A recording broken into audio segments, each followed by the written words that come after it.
Hello everyone, मैं आप सभी का आपके अपने चैनल में स्वागत करती हूँ। आई होप कि आप सभी लोग अच्छे होंगे। आज की वीडियो में हम लोग पढ़ने वाले हैं एनसीईआरटी कक्षा 10th लोकतांत्रिक राजनीति के बुक को। और आज हम लोग पढ़ेंगे राजनीतिक दल के बारे में।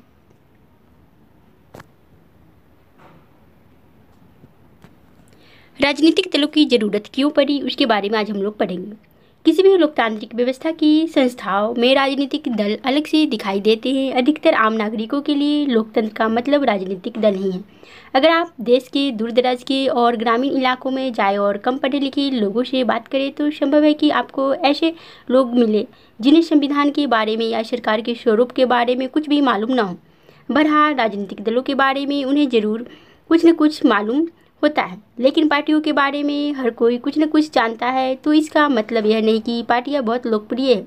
अधिकतर लोग आमतौर पर दलों के बारे में खराब राय रखते हैं।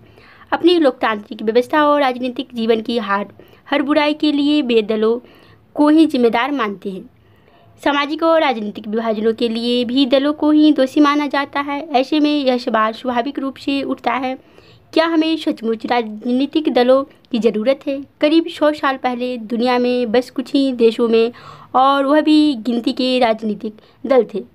आज गिनती के ही देश ऐसे हैं जहां राजनीतिक दल नहीं है। दुनिया भर के लोकतांत्रिक देशों में राजनीतिक दल इतने सर्वव्यापी क्यों हो गए हैं?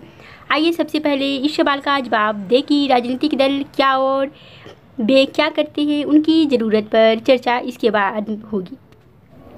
राजनीतिक दल का अर्थ है, राजनीतिक दल को लोगों के एक ऐसे संगठित समूह के रूप में समझा जा सकता है जो चुनाव लड़ने और सरकार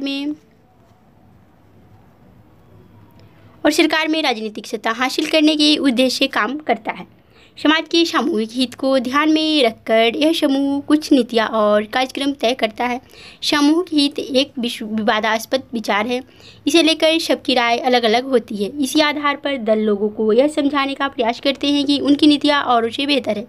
वे लोगों का समर्थन पाकर चुनाव जीतने के बाद उन नीतियों को लागू करने का प्रयास करते हैं। इस प्रकार दल किसी समाज के बुनियादी राजनीतिक विभाजन को भी दर्शाते हैं। पार्टी समाज के किसी एक हिस्से से संबंधित होती है, इसलिए उसका नज़रिया समाज के उस वर्ग समुदाय विशेष की तरफ झुका होता है।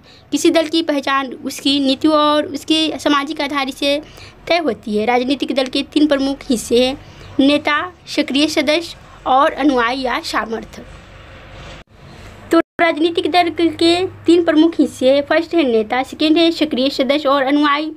हम लोग देखेंगे राजनीतिक दल के क्या कार्य है उसके बारे में। राजनीतिक दल क्या करते हैं? मूलतः राजनीतिक दल राजनीतिक पदों को भरते हैं और राजनीतिक सत्ता का इस्तेमाल करते हैं। दल इस काम को कई तरह से करते हैं। दल चुनाव लड़ते हैं, तो राजनीतिक दल जो है चुनाव लड़ते हैं। अधिकांश लोकतांत्रिक देशों में चुनाव राजनीतिक दलों द्वारा खड़े किए गए उम्मीदवारों के बीच लड़ा जाता है। राजनीतिक दल उम्मीदवारों का चुनाव कई तरीकों से करते हैं। अमेरिका जैसे कुछ देशों में उम्मीदवार का चुनाव दल के सदस्य और समर्थक करते हैं। अब इस तरह से उम्मीदवार चुनने वाले देशों की संख्या बढ़ती जा रही है। अन्य देशों जैसे भारत में दलों के नेता ही उम्मीदवार चुनते हैं, तो भारत में दलों के नेता ही उम्मीदवार को चुनते हैं।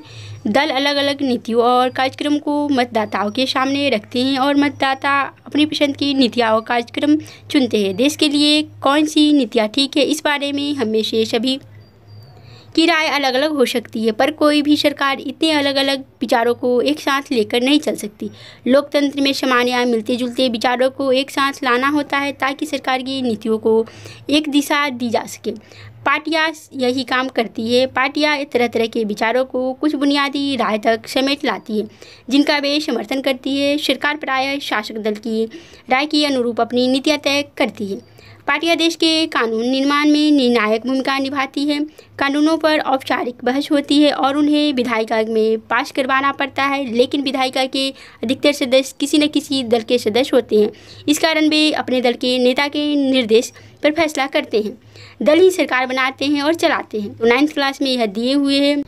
नीतियों और बड़े फैसलों के मामले में निर्णय राजनेता ही लेते हैं और ये नेता विभिन्न दलों के होते हैं। पार्टियां नेता चुनती है, उनको प्रशिक्षित करती है और फिर पार्टी के सिद्धांतों और कार्यक्रम के अनुसार फैसले करने के लिए उन्हें मंत्री बनाती है ताकि वे पार्टी की इच्छा के अनुसार सरकार चला सके। चुनाव हारने वाले दल शासक दल के विरोधी पक्ष की भूमिका निभाते हैं। सरकार की गलत नीतियों और असफलताओं की आलोचना करने के साथ वह अपनी अलग अलग राय भी रखते हैं। विपक्षी दल सरकार के खिलाफ आम जनता को भी गोलबंद करते हैं। जनमत निर्माण में दल महत्वपूर्ण भूमिका निभाते हैं, वे मुद्दों को उठाते हैं और उन पर बहस करते हैं। विभिन्न दलों के लाखों कार्यकर्ता देश भर में बिखरे होते हैं। समाज के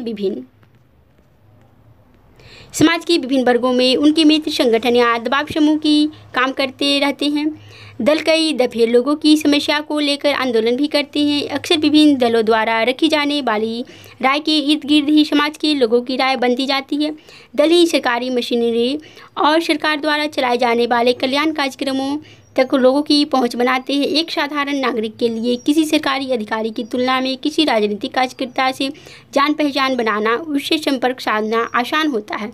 इसी कारण लोग दलों पर पूरा विश्वास न करते हुए भी उन्हें अपने करीब मानते हैं। दलों को भी हर हाल में लोगों की मांगों और ज़रूरतों पर ध्यान देना होता है, वरना अगले चुनाव में लोग उन्हें धूल चटा सकते हैं। अब हम लोग देखेंगे राजनीतिक दल की ज़रूरत क्यों पड़ती है उसके बारे में। दलों के काम की इस सूची से उस सवाल का जवाब मिलता है जो इस खंड की शुरुआत में पूछा गया था। दरअसल हमें राजनीतिक दलों की ज़रूरत इन्हीं कामों के लिए, पर हमें अभी भी इस सवाल को पूछने की ज़रूरत है कि आधुनिक लोकतंत्र राजनीतिक दलों के बिना क्यों नहीं चल सकता। दलों के बिना क्या स्थिति होगी, इसकी कल्पना करके ही हम उनकी ज़रूरत को समझ सकते हैं। अगर दल ना हो तो सारे उम्मीदवार स्वतंत्र या निर्दलीय होंगे, तब इनमें से कोई भी बड़े नीतिगत बदलाव के बारे में लोगों से चुनावी वायदे करने की स्थिति में नहीं होगा। सरकार बन जाएगी पर उसकी उपयोगिता संदिग्ध होगी।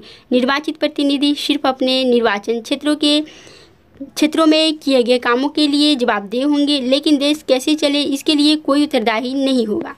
शासक दल किसे कहते हैं? तो जिस दल का शासन हो, यानी जिसकी सरकार बनी हो, उसी को शासक दल कहा जाता है। हम गैर दलीय आधार पर होने वाले पंचायत चुनावों का उदाहरण सामने रखकर भी इस बात की परख कर सकते हैं। हालांकि इस चुनावों में दल औपचारिक रूप से अपने उम्मीदवार नहीं खड़े करते हैं, लेकिन हम पाते हैं कि चुनाव के अवसर पर पूरा गांव कई खेमों में बंट जाता है और हर खेमा सभी पदों के लिए अपने उम्मीदवारों का पैनल उतारता है। राजनीतिक दल भी ठीक यही काम करते हैं। यही कारण है कि हमें दुनिया के लगभग सभी देशों में राजनीतिक दल नजर आते हैं, चाहे वह देश बड़ा हो या छोटा, नया हो या पुराना, विकसित हो या विकासशील। राजनीतिक दल का उदय प्रतिनिधित्व पर आधारित लोकतांत्रिक व्यवस्था की उभार के साथ जुड़ा है। हम पढ़ चुके हैं कि बड़े समाजों के लिए प्रतिनिधित्व आधारित लोकतंत्र की जरूरत होती है। जब समाज बड़े और जटिल हो जाते हैं तब उन्हें विभिन्न मुद्दों पर अलग अलग विचारों को समेटने और सरकार की नज़र में लाने के लिए किसी माध्यम या एजेंसी की ज़रूरत होती है। विभिन्न जगहों से आए प्रतिनिधियों को साथ करने की ज़रूरत होती है ताकि एक जिम्मेदार सरकार का गठन हो सके। उन्हें सरकार का समर्थन करने या उस पर अंकुश रखने, नीतियाँ बनवाने और नीतियों का समर्थन अथवा विरोध करने के लिए उपकरणों की ज़रूरत होती है। प्रत्येक प्रतिनिधि सरकार की ऐसी जो भी ज़रूरतें होती है, राजनीतिक दल उनको पूरा करते हैं। इस तरह हम कह सकते हैं कि राजनीतिक दल लोकतंत्र की एक अनिवार्य शर्त है। कितने राजनीतिक दल है उसके बारे में अब हम लोग देखेंगे। लोकतंत्र में नागरिकों का कोई भी समूह राजनीतिक दल बना सकता है।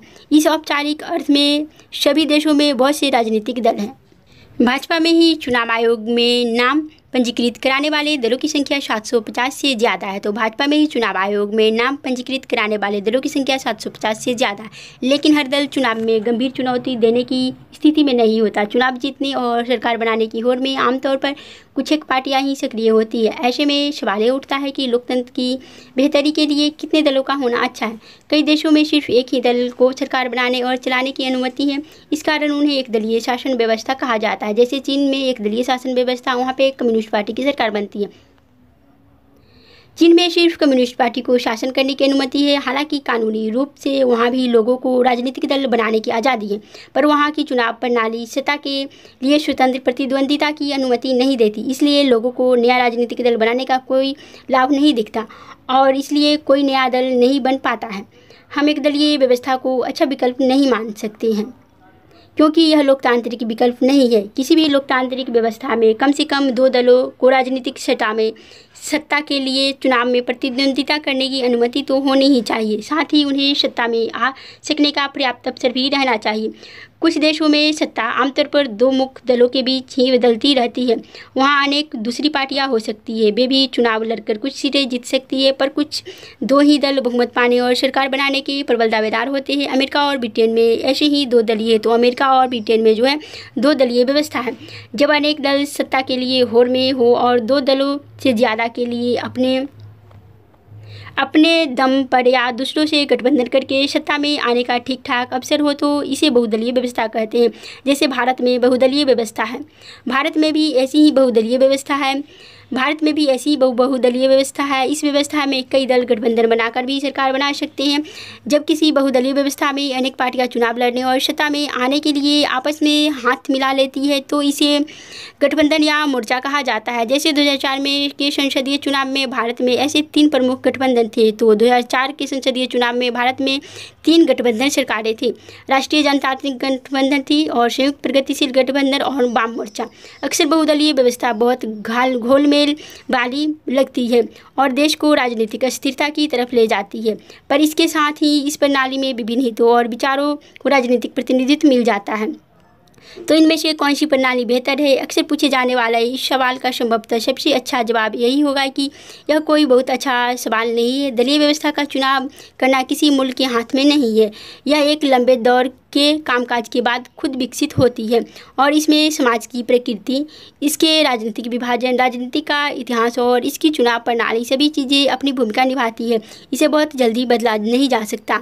हर देश अपनी विशेष परिस्थितियों के अनुरूप दलीय व्यवस्था विकसित करता है। जैसे अगर भारत में बहुदलीय व्यवस्था है तो उसका कारण यह है कि 2-3 पार्टियां इतने बड़े मुल्क की सारी सामाजिक और भौगोलिक विविधताओं को समेट पाने में अक्षम हैं। हर मुल्क और हर स्थिति में कोई एक ही आदर्श प्रणाली चले, यह संभव नहीं है।